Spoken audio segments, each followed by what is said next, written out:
Gaza's health officials say 67 people have been killed and more than 300 people have been injured by the Israeli army in the last 24 hours.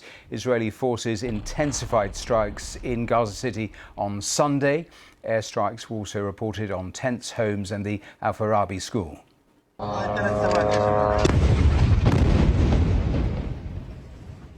Well, the Israeli military also hit a fourth high-rise building in Gaza City, forcing residents to leave as part of its plans to seize the area. The Israeli Defense Forces claim the building was being used by Hamas militants but did not provide any evidence. Meanwhile, Israel's Foreign Minister Gideon Saar says Israel has accepted a Gaza ceasefire proposal from President Trump.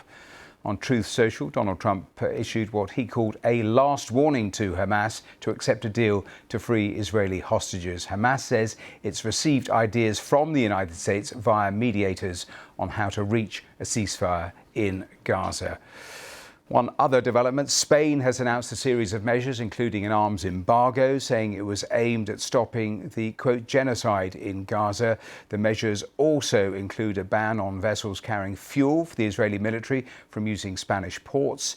Israel has banned Spain's deputy prime minister from entering the country. Spain has said it strongly rejects Israel's anti-Semitism accusations, saying they were false, and has summoned its ambassador in Tel Aviv for consultations. So let's go back to Jerusalem and back to Wirra. Let's take it in stages, Wirra. In terms of those discussions, what is being said about a possible ceasefire, where are we?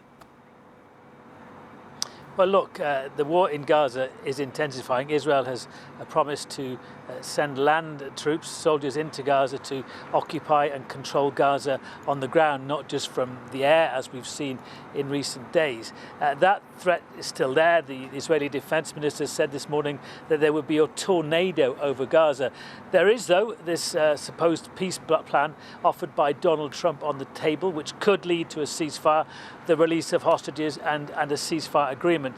Now, according to many sources, Israel says it's agreed to the terms of the ceasefire, but those terms certainly seem to have been drawn up more in Israel's favour. It calls, for example, for the release of all of the hostages at once, and it doesn't appear to give any guarantees about a long-term end to the war. What Hamas wanted was a staged release of hostages in return for a ceasefire and talks about a lasting peace. So there's still a gap between the two sides. Whether the Israelis will say we've now agreed to this Trump plan, it's up to Hamas to show they might agree to it as well. We just don't know.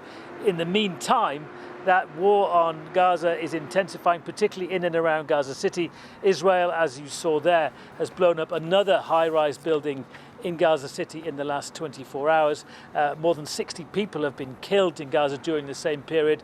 There's a humanitarian crisis there, and Israel is trying to persuade people to move south to a so-called safe zone, which itself has been attacked and where people have been killed in recent days and weeks. And we're just one line that is emerging. The AFP news agency I was referencing a moment or two ago about some of the pressure, the diplomacy from Spain. Well, AFP are reporting that Spain has now recalled their ambassador to Israel. So bring us more on that. Now, look, Spain and to a lesser extent France have been two of the European countries that have been most vocal, most critical about the ongoing Israeli military campaign in Gaza. They're among the countries, of course, who said they will officially recognise a Palestinian state at the UN later this month. That has severely angered the Israeli government. Israel may take its own action. Of course, there's pressure on the right wing in Israel in particular for Israel to annex whole or part of the occupied Palestinian West Bank. That is something that Israel says it might do in response to some of these moves from European countries. So there's a lot of diplomatic pressure, a lot of diplomatic tension, as well, of course, as those casualties on the ground. Wirra Davis live for us there in Jerusalem. Thanks for all of that. Thank you.